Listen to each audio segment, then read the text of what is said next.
never be the president of a country whose future is built on the destroyed dreams and the bones of the people of the land from which it was taken.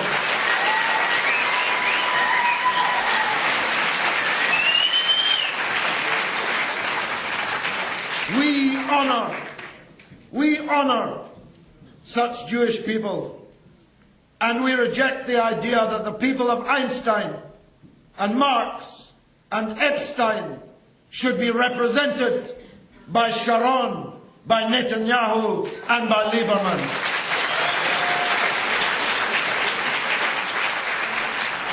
And neither am I going to be, even though my name is George, seeking to recolonize the United States of America. I am mindful, more than you can imagine, of the fact that my own country was the architect, was the author of this great tragedy. In the building in which I have sat for 23 years, I have to pass every day the room in which a British statesman, Mr. Balfour, in 1917, promised on behalf of one people to a second people, who, by the way, were every one of them, every one of these Zionist leaders, was an atheist. They laid no biblical claim to the land then. They were ready then to make their European settler state, their colonial state, in any place in the world they could get their hands on. They negotiated for their state to be in Uganda, in Patagonia, in the Seychelles. None of them claimed that God was an estate agent and had promised them the land of Palestine then. That came later. Mr. Balfour promising a second people who didn't represent the majority, in fact represented a tiny minority of Jews in the world at that time.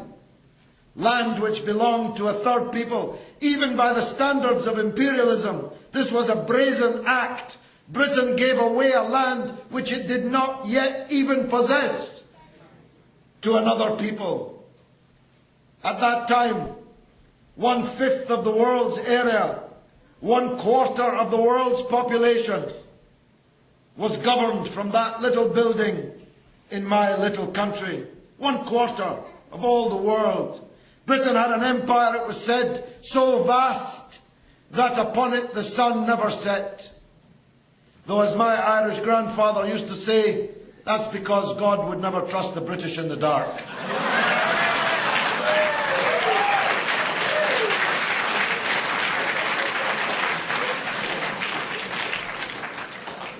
This act by Balfour, who, by the way, didn't do this out of love for the Jews.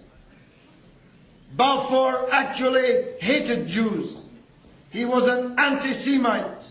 He wanted the Jews to leave England so he would never have to look on their faces again. You don't have to love Jews to be a Zionist. Most Zionists are not Jews. In the United States of America, the vast majority of Zionists are not Jews. They're crazed, fundamentalist Christians. Although real Christians believe in the prophets, peace be upon them, most of those believe in the prophets and how to get a piece of them. That's a major difference.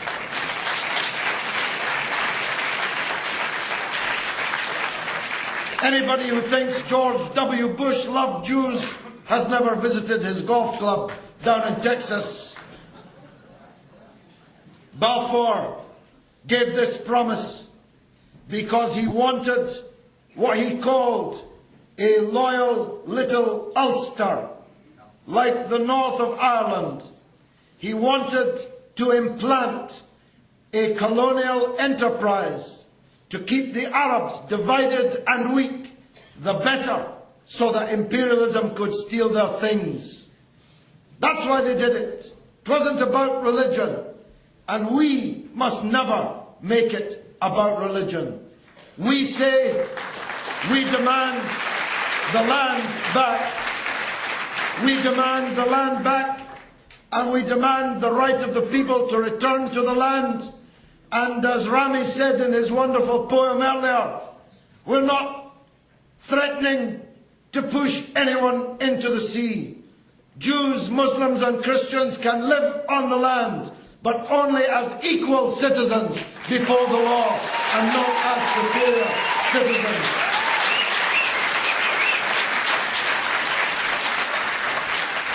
You know, anytime now, Mr. Lieberman will be arriving here. Hillary Clinton will have to kiss him. Who is this Lieberman? Avigdor Lieberman, the foreign minister of Israel, intends to make every non-Jewish citizen of Israel passport holders, to sign an oath accepting that Israel is a Jewish state. Can you imagine black Americans being asked to sign an oath that America is a white state? It's a preposterous idea, to borrow a word from that video. It's an obscene idea. Even the grand wizards of the Ku Klux Klan wouldn't dare to advance such a proposition. And yet that's the basis on which Lieberman was elected and is now the foreign minister of Israel. And when he comes here, a red carpet will be rolled out for this racist murderer, whilst the elected leadership of the Palestinian people are called terrorists, and people are given a license to hunt them down and, if possible, to kill them. This is the monstrosity of this picture. This is the insult which is added to the injury of having lost their land, been scattered around the world. The Palestinians, as the victims of terrorism, are called the terrorists, and Israel, which is the terrorist, are called the victims of terrorism. This is a perversion of the English language itself.